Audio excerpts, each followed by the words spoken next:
Good morning, everyone. Happy Thursday. I hope that you're having a great week. It's going fast, and that's a good thing. When it goes too slow, I don't know, it feels like I'm trudging about. But this week is going really fast. And today's message in our reflection of hope is with hope, we know that we are never alone. There's always help if we are willing to ask for it.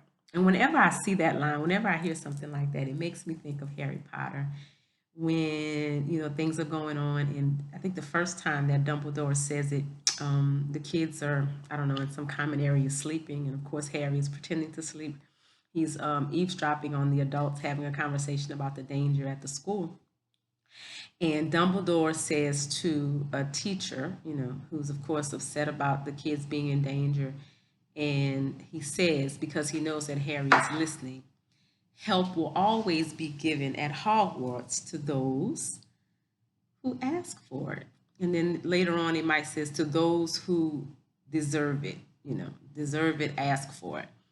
You're not alone. So that's the message for today. You're not alone. And the first thing I want to say about that is um, to those who are, we tend to think that we're alone. We feel alone when we're going through hardship, right? When we're feeling great and things are going great, we share it with everyone. When we're going through things, shame and guilt around going through them sometimes um, keep us from reaching out or sharing what we're going through. Um, and you don't have to be. I remember I was having a conversation with a colleague, right? And so she wants us to write a book, a grammar book. And I love the idea. We always talk about it, we're always planning, but I swear we haven't put pen to paper about anything yet. And she was so excited about her students learning their fanboys, learning about conjunctions, period. So as it came to coordinating conjunctions require a comma. Call them fanboys, for, and, nor, but, so, yet. And then you have subordinating conjunctions, because, since, when, whenever, things like that. And they don't need a comma. If they're in the middle of the sentence, they don't need a comma in front of them, like and but and so and for and nor does. And she said she told the kids that's because those types of conjunctions are strong conjunctions. They don't need any help. But the fanboy conjunctions, she said those were weak because they needed help. I said, well, I don't like that. I mean, I'm not gonna put it in the book that my name is on, because I hate this idea that people who need help aren't strong. People who don't need help, who can do it all on their own, they're strong. But people who need help aren't strong. Somehow they're weak. So I said we got to reframe that. I don't like that at all. I think that it shows great strength. It shows great humility. It shows great vulnerability to ask for help when you need it. I think that it shows those great attributes when you allow people to see you when you're down, or allow them to see you when you're tired, or to allow them when you feel beat up and you really just don't know what to do. But you keep waking up every day and you keep moving forward. Like right now, that's one of the messages I keep sending to my kids. Keep moving forward. When you're in the line, face forward. The line is always going forward. Stop looking backward. Keep moving forward. Keep moving forward.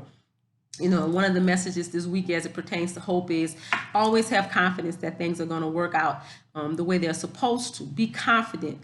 Keep getting up. Like, you can get knocked down. There's nothing wrong with getting knocked down. Sometimes we're tired and we're weak, and the circumstances around us are going to knock us down, but they shouldn't keep you down. So the day I thought to myself, because everybody feels real beat up, everybody's feeling really beat up, and I thought about last year's theme. Last year's theme was, I'm a coffee bean. I have the strength of a coffee bean. That the things going on around me, this boiling water around me, it's not going to change me. I'm going to change it. When you put a boiling, a coffee bean, coffee grinds, and boiling water in adversity, it changes the conditions and turns this boiling water into something that's wonderful to drink. But if you put a potato in water, it makes it soft. If you put an egg in water, it makes it hard. So the water, the conditions, the things going on around it are seemingly stronger than the thing itself. But you got to have the strength of the coffee bean. That's the hope.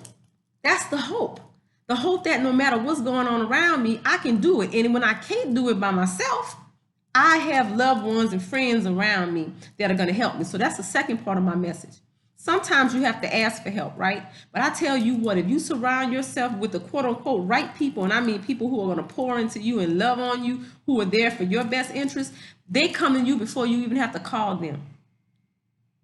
And I share in the email that I have a friend that on Monday I received some disappointing news, and I texted several people, this is what happened, this is what happened, this is what happened. And this one person, when the day was over, knew that I would go home and maybe I would sulk about it, and knew that I needed to be with someone to talk about it.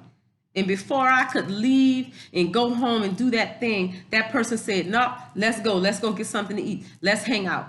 And we talked about that particular thing, but then we talked about a whole bunch of other things, and we laughed and we commiserated together. And I am so thankful. I'm so thankful. I don't even really know how to express my thankfulness for that, because I didn't even have to ask.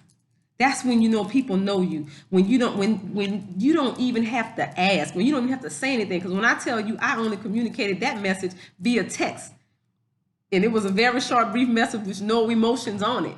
But the person knew that I was going to need that support, and they were there. And that's what is important to me. And that's what I value in the relationships that I have. And so I've said to you all before, and I'm going to say it again, surround yourself with people who know you, who love you, who accept you, who will tell you, what you need to hear, what you want to hear. Sometimes what you need to hear ain't what you want to hear, but those kinds of people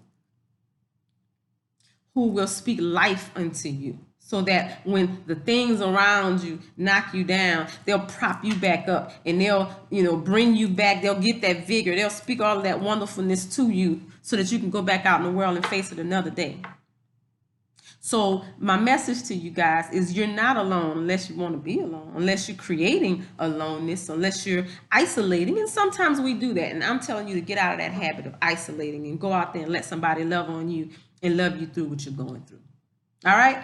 And of course, the best person to love you is yourself. But sometimes we can get inside of our head and really mess ourselves up. That's why it's important to have people around us that speak life into us.